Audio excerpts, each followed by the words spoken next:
Salut les rouleurs, j'espère que vous allez bien. Petite vidéo test pour prendre en main le logiciel et ça sera publié sur YouTube. Donc nous sommes à l'étape 6 du Giro avec un départ avec trois attaquants dans l'échappée matinale avec Murgano notamment Archibald et Tolek. Donc comme vous voyez le parcours est relativement bossu sur la première partie de la course avec un col en deuxième catégorie qui est plutôt long d'une vingtaine de kilomètres mais pas avec des forts pourcentages. On a un départ en chasse-patate de Simon Geschke, donc le peloton est toujours contrôlé par Lopez. Donc là je vous montre le classement général avec Matteo Jorgensen et Tobias Foss qui sont principalement bien placés. Matteo Jorgensen a une carte plutôt intéressante, très complet, il a été champion de contre-la-montre cette année. Avec Tobias Foss également qui a des bonnes stats en montagne et contre-la-montre, toujours bien placé. On jouera le général avec lui. Donc là on a une attaque, on essaye de revenir avec Dylan Van Baarle où on lui met un curseur pour essayer de revenir sur les échappées pour pouvoir essayer de jouer notre carte ensuite. Mais on se fait un peu surprendre avec l'attaque de McNulty qui fait partie du top 10 au général.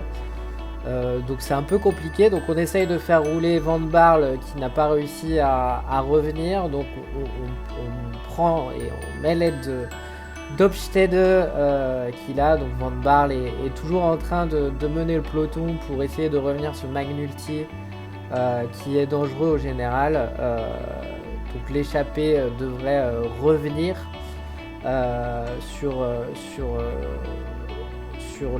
le premier tiers de la course au niveau des échappées. Dylan Van Baarle mène toujours le peloton. Ensuite on a Hofstede qui essaye de filer un coup de main à Van Baarle pour revenir sur les échappées et notamment McNulty qui est considéré comme un danger. On a Murgano qui faisait partie des trois de l'échappée matinale qui craque. On a un coup de force de la part du UAE qui essaie d'emmener McNulty. On a maintenant une minute de retard sur McNulty, on s'affole pas. On a vu que Hofstede est parti trop fort par rapport à Van Baarle qui est pas très en jambes en fait avec le -1 au niveau de la forme du jour. Donc on relève, on essaye de relever un peu Hofstede pour qu'il ne s'envole pas et qu'il ne fait pas partie d'une échappée parce qu'on veut bien rouler avec le peloton, c'est l'objectif du jour. Donc on baisse un peu en curseur Hofstede pour que Van Baarle revienne et puisse donner un coup de main pour que ça soit efficace pour revenir sur McNulty.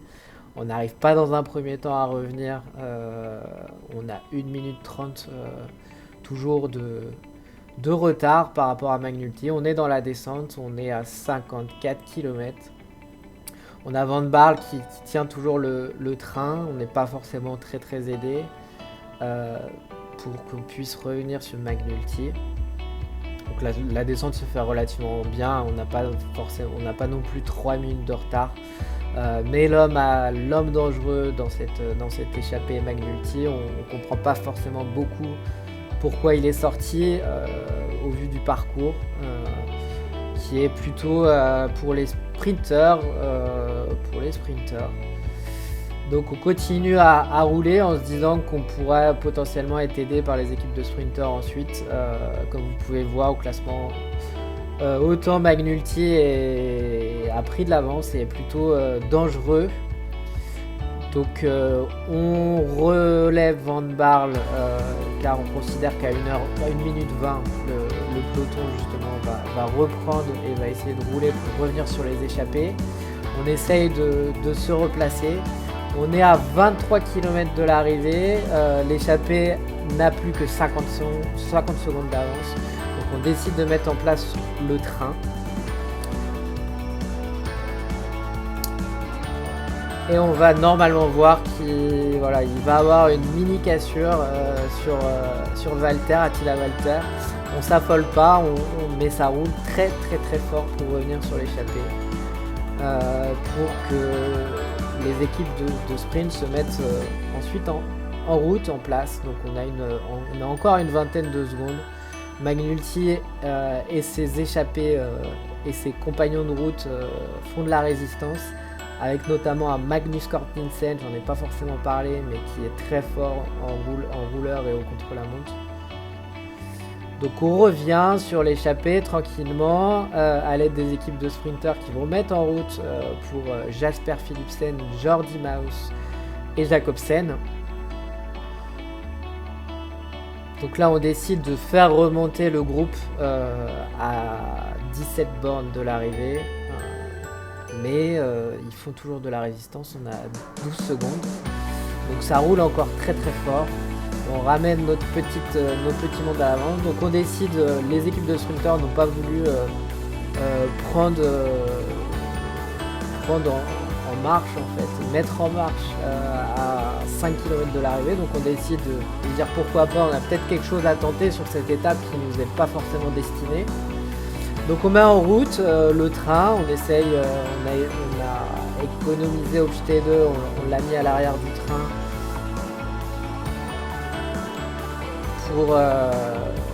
pour l'économiser ensuite. Donc là on utilise Attila Walter qui est en -2 en forme du jour, donc c'est pas terrible, pour mettre en route et sur orbite notre TGV de Clermont-Ferrand.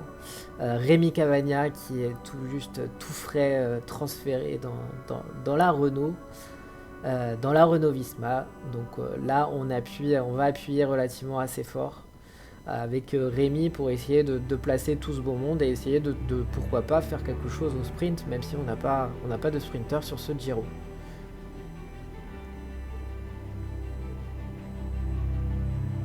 Donc on voit que Soren et les équipes continuent à appuyer, donc on n'est plus qu'à 2,8 km.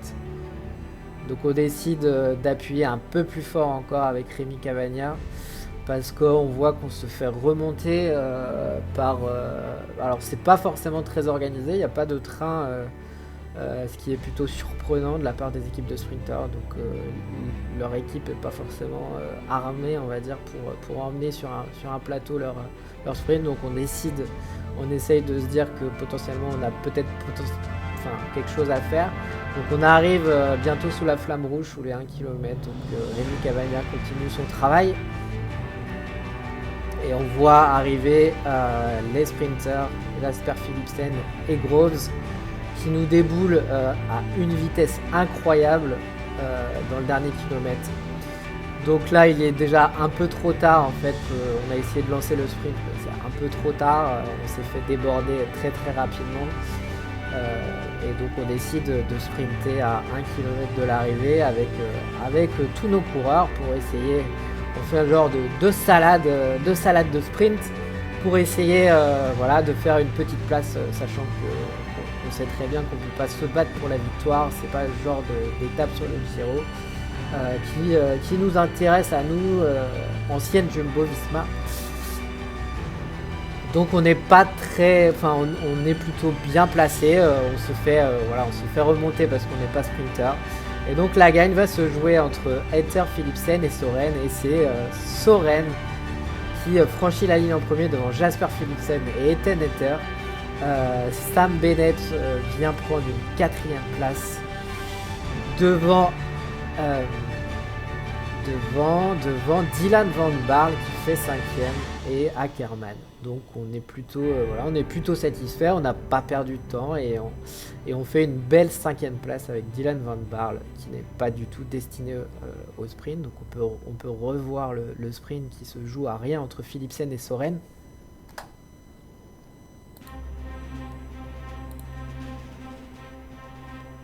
Et donc c'est vraiment pas mal. Donc au niveau du podium, au niveau de l'étape, on a Soren devant Jasper et Ethan qui normalement se disputeront le maillot vert sur ce Giro. On a Osborne qui a fait partie d'une échappée, et Taramae qui viennent prendre le classement général.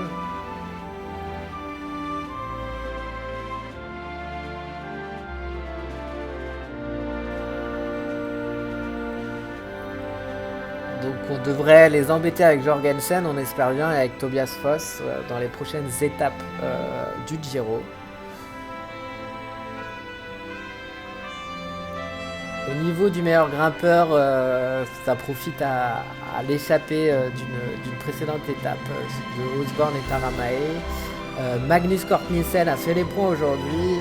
On verra dans les prochaines étapes s'il joue le maillot du meilleur grimpeur. Et pour ce qui concerne le maillot du classement par points, nous avons Jasper Philipsen, Soren le vainqueur de l'étape du jour, et Jordi Maus ainsi que Merlier et Jacobsen qui sont les principaux favoris pour se disputer les étapes au sprint, mais aussi au niveau du classement par points. Pour le classement du meilleur jeune, on a Matteo Jorgensen, Arensman et Buitrago. Donc on jouera ce maillot, on essaiera de jouer et de gagner ce maillot. Donc voilà pour cette étape 6 du Giro. J'espère que vous avez pris plaisir à regarder cette première vidéo. Et on a un classement par équipe mené par Ineos et je suis deuxième avec la Renault. Donc on peut voir le classement. Et donc moi je vous dis à très bientôt.